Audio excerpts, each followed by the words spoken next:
সভা দেওয়ার আগে আমাদের গ্রামে বোরকা ছিল, হিজাব ছিল 65টা। সভা দেওয়ার পর আলহামদুলিল্লাহ 10টা হিজাব বেরিয়েছে। সভা দেওয়ার আগে আমাদের গ্রামে তিরঙ্গা শেখর, গুটকা, চুটকি এসব খেত প্রায় 7.5 সাল। কোরআনের বাণী আর হাদিসের বাণী শুনে না প্রায় 150 ছেলে তিরঙ্গা খাওয়া ছেড়ে দিয়েছে। আচ্ছা,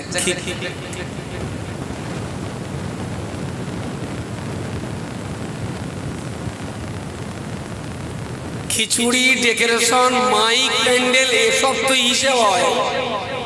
সবার পরে অ্যাকশন রিয়াকশনে কি কোনো হিসাব হয় যে মানুষ কতটা ধর্ম ধরলো আর কতটা ধর্ম ছাড়লো, তার হিসাব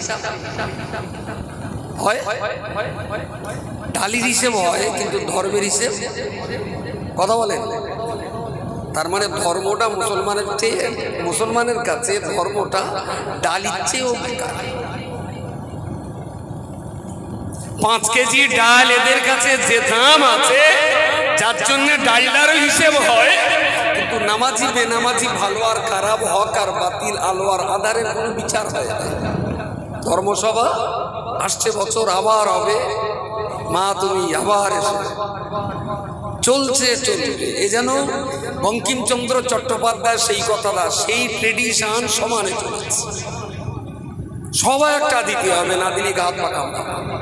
উত্তর পাড়ারা দেশে আর আমরা না দিলে ওরা আমাদের হিজড়ে ভাববে, চল চাঁদাপত্র দেখিল সব বলে লেগে যায়। কিন্তু এই ধর্মসভার লাভ লসের হিসাবটা কি?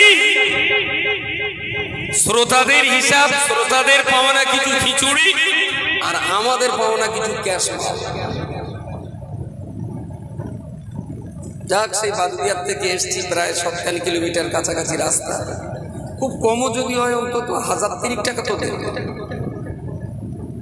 খুব কম যদি দেয় 3000-এর কমার দেবে। আজকে 3000 হবে, 3000 যদি 3000ও দেয়, তার 1500 টাকা গাড়ি খরচা নেয়, 2000 টাকা যাবে, তাও তো 1000 টাকা লাভ। বিনা পুঁজির ব্যবসা। ধর্মসভায় অস্বস্তিতে বিরাট এলেম লাগে।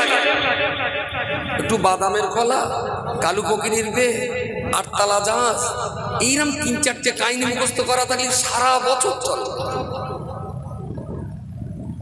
মোড়ের মাথায় ওষুধ বিক্রির মতো অস্বস্তি বিরাট হাদিস করার লাগে না।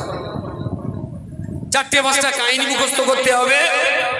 আর রাসূলুল্লাহর মক্কা থেকে বের করে মদিনা পর্যন্ত লেজাতে 2 ঘন্টা টাইম পার বলে যাব। আল্লাহ যদি রাজি থাকে বাবা, আগামী বছর এসে হিজরতের ঘটনাটা ফুলফিল করে যাব। এবার আর টাইমে পেরে উঠলাম না।